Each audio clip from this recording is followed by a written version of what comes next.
Ibihe byiza nshuti bakunzi bacu bakadasohoka ba Goma News Official, twizere ko mumeze neza. Rero ikaze mu makuru yacu yo muri iki gitondo, amakuru azindutse avugwa. Hari amakuru rero menshi atandukanye yari kugenda avugwa hirya no hino ku isi, aho mu gihugu cya Kongo hari amakuru mashya cyane ku ngabo z'u Burundi ndetse na FDL zavuzwe mu rugezi ho mu misozi miremire y'Umurenge, aho ni mu ntara nyine ya Kivu y'Epfo. Wamenya ibyazo rero ntujye kure yacu. Andi makuru nanone nuko urubyiruko rw'abanyamurenge rwagaragaje impungenge ruterwa n'ibyo bene wabo bakorerwa muri Repubulika ya Demokarasi ya Kongo. Ruhangayikishijwe cyane n'ibyamfura mbi ruri kubona bene wabo bakorerwa. Hari andi makuru rero menshi turi bugende tuvuga, aho amato y'intambara y'Uburusiya mu marembo ya Amerika ari mu myitozo ikomeye cyane. Ntimuze kujya kure, reka tuyarambure yose. Reka tuyahere ahangaha rero ku makuru mashya y'ingabo z'u Burundi na FDLR yavuzwe mu rugezi ho mu misozi miremire y'Umurenge nyine mu ntara ya Kivu y'Epfo. Wakibaza ngo bimeze bite? Rero nahagana isaha z'igitondo cyo kuri uyu wa gatatu ushize, nibwo amakuru yaje avuga ko ingabo z'u Burundi zageze mu bice byo muri lokalite ya Rugezi, haherereye mu majyepfo ashira uburengerazuba bwa komine ya Minembwe. Nk'uko inkuru dukesha abaturiye ibyo bice bivuga, nuko abasirikare b'u Burundi bivuga ko bamaze kwivanga na Mayimayi, interahamwe FDLR, ndetse kandi ngo bari kumwe n'imbonerakure z'u Burundi. Iri huriro rigizwe n'ingabo z'u Burundi, Mayimayi, imbonerakure na FDLR.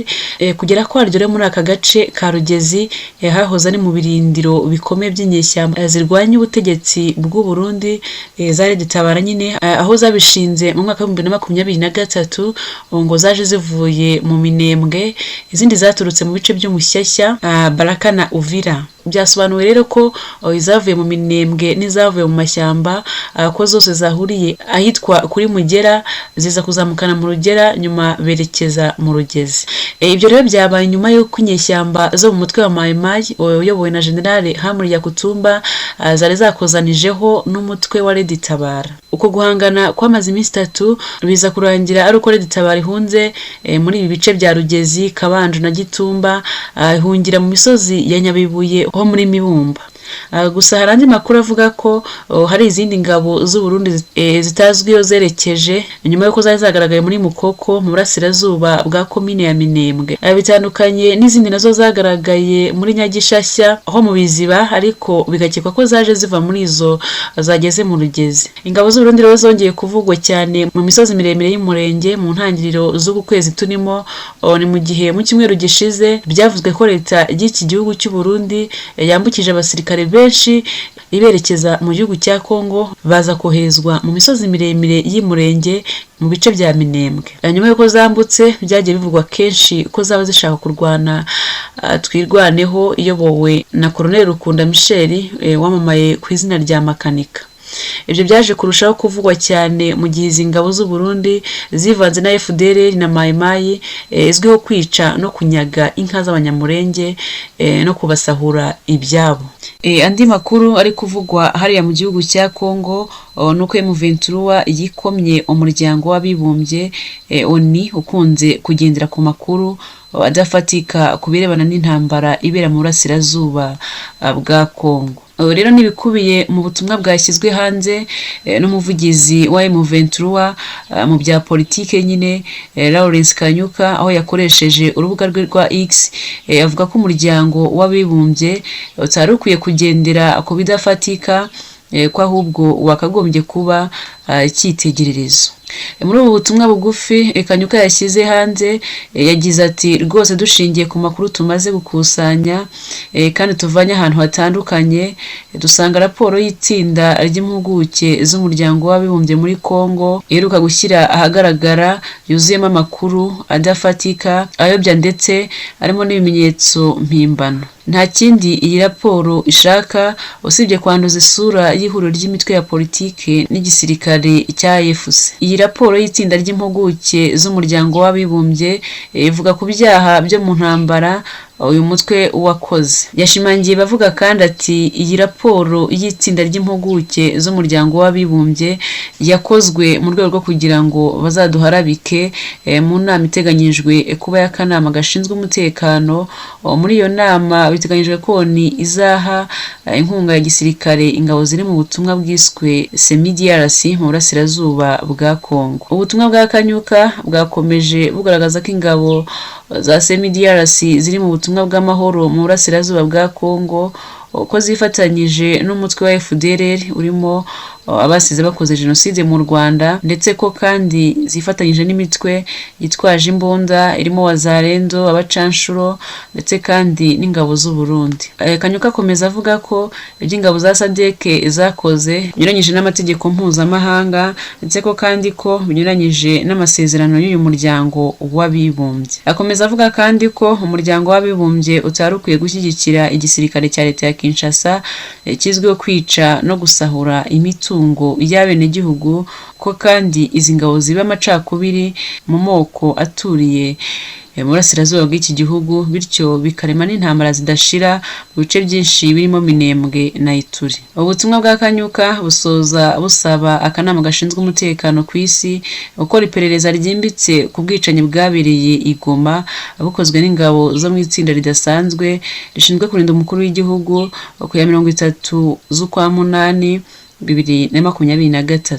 Iri perereza kandi rizakorwe mu mavilaje yatwitswe i Masisi, ndetse n'ikwirakwizwa ry'amagambo y'inzangano washingiye ku moko akunze gukoreshwa n'abanyapolitike bo muri iki gihugu. Kanyuka kandi ati duhangayikishijwe n'imiyoborere mibi y'ubutegetsi bwa Kinshasa. Andi makuru yari kuvugwa hariya, urubyiruko rw'abanyamurenge rwagaragaje impungenge ruterwa n'ibyo bene wabo bakorerwa muri Repubulika ya Demokarasi ya Kongo. Ni mu kiganiro cyari gifite insanganyamatsiko igira iti ubutabera bwambukiranya imipaka, cyari cyateguriwe Bukavu ku wa 6 w'icyumweru dusoje, giteguwe n'amashyirahamwe abiri, irya Interpeace ndetse na Paul Institute. Muri iki kiganiro abanyamurenge bakitabiriye bari bayobowe na Pilot Rubaba ndetse nabo muri Humura bahagarariye abanyeshuri b'abanyamurenge biga ku mashuri ya kaminuza i Bukavu. Bavuze rero ko bibaza impamvu abanyamurenge ngo batunze ibyangombwa biba byuzuye, ariko ngo bagira nk'aho berekeje bikarangira bagize ibyago ahanini biterwa n'inzego ziba zishinzwe umutekano. Mu magambo yabo bagize bati ntibisobanuka neza nk'umuntu ufite ibyangombwa byuzuye ariko yagera ku mupaka cyangwa kuri port ndetse no kuri airport kubera ko ari umunyamurenge bakamusaba gufungura telefone ye ngo barebemo ibirimo, ibi nta bandi bikorerwa usibye abo mu bwoko bw'abanyamurenge.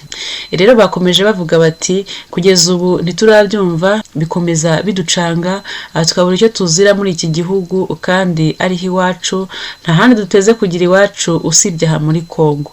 Abanyamurenge bakomeje kugaragaza izindi mpungenge zishakira bene wabo mu maserivisi atandukanye y'aho baba bageze muri iki gihugu, ariko kandi bavuga ko ibi bakunze guhura nabyo mu ntara ya Kivu ya ruguru, y'epfo ndetse no mu burasirazuba bw'iki gihugu cya Repubulika ya Demokarasi ya Kongo. Iki kiganiro kandi cyari cyatumiyemo n'urundi rubyiruko rwo mu yandi moko, harimo abashi, ababembe ndetse n'abapfurero.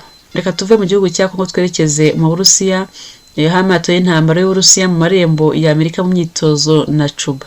Kuri uyu wa 3 ushize amato y'intambara y'Uburusiya yageze mu gice cy'inyanja kigenzurwa na Cuba mbere y'imyitozo ihuriyemo ingabo z'ibihugu byombi iteganyijwe muri Karayibe. Imyitozo rero bamwe barayibona nk'uburyo bw'Uburusiya bwo kwerekana ingufu zabwo mu gihe hakomeje kutumvikana ku byerekeye inkunga iterwa igihugu cya Ukraine.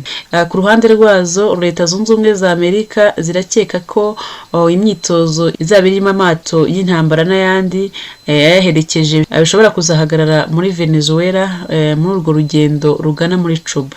Uburusiya bumaze igihe kirekire bucuditse na Venezuela ndetse na Cuba, kandi amato yabwo n'indege zabwo nyine z'intambara bikunda kuzenguruka mu nyanja ya Karayibe.